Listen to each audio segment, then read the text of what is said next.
When a skin growth is removed, if it's removed completely, it shouldn't grow back. But what do you do if it does grow back? More than annoying, more than the cosmetic impact, is it dangerous? Well, that really depends on what was removed. Was it a wart, a mole, a precancer, or even a cancer?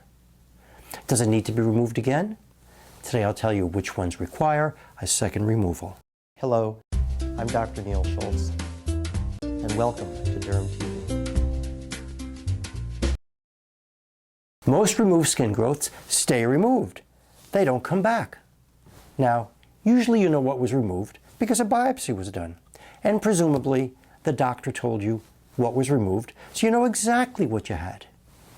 Now, if it was a normal growth, things like warts or normal moles, skin tags, cysts, even enlarged blood vessels that we call hemangiomas, if they grow back for the same reason that you removed it the first time, first of all, they don't pay rent on your skin.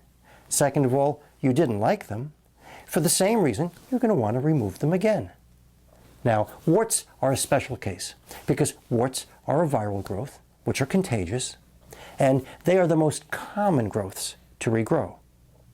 I've said many times that warts have done more to ruin the reputation of dermatologists than any other growths because the dermatologist can't see all the tentacles of the wart that grow in different directions under the skin. So that's why they come back so often. But let's go on to the next category, which would be growths that are abnormal, but they're still benign. And don't forget, benign means not cancerous. But most of these are precancerous, which means they have a greater probability than do normal things, a greater probability of becoming cancers. So actinic keratoses or solar keratoses tend to become squamous cell cancers. Dysplastic nevi have the ability to become melanoma.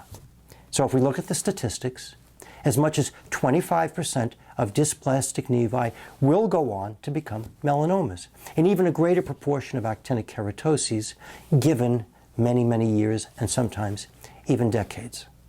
So with precancers, of course if it comes back, you should remove it again. By doing that, you will effectively prevent it from becoming that cancer. But let's take the last category. What about if it was an actual skin cancer? Well, let's take a step back. Because if the first time the biopsy showed that it was a skin cancer, then presumably if the biopsy didn't show that it was completely removed, the doctor then had you come back and have the second procedure to make sure it's completely removed. So we're going to assume that first time around, there was a report that said it's completely removed.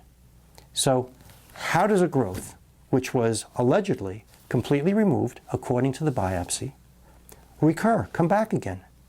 Well, you see there are a very small percentage of cases where when the pathologist looks at the biopsy under the microscope, there are some stray cells that go undetected. And the way this happens is, think of going to the delicatessen and buying a salami, and they slice the salami into thin slices, and you look at each slice. Well, if those slices weren't quite thin enough, there could be a little piece of pepper embedded in the salami that you can't see. Well, if the slices, when they do the biopsies in the laboratory and lay them out on the glass plate to look around the edge of each slice to make sure all of the bad cells were removed, if those slices are a little bit thicker, then they can't always detect every cell. And that's how, even with a report that everything's been removed, in rare cases, it can come back again. Look, this is the bottom line. This is your takeaway. If it regrows, go back to the doctor and discuss it, because our memories of what it was that was removed, even though you were told, sometimes our memories aren't so good about these things. You want to make sure that it wasn't something dangerous, because in that case, then certainly you'll want to have it removed again. You see, if you go back and discuss it with the doctor, you'll have the best information so you can make the best decision about whether or not to have it removed again. Please join me again at dermtv.com. If you have a question, please send it to me by visiting dermtv.com/question. I'm Dr. Neil Schultz, and thank you for watching today.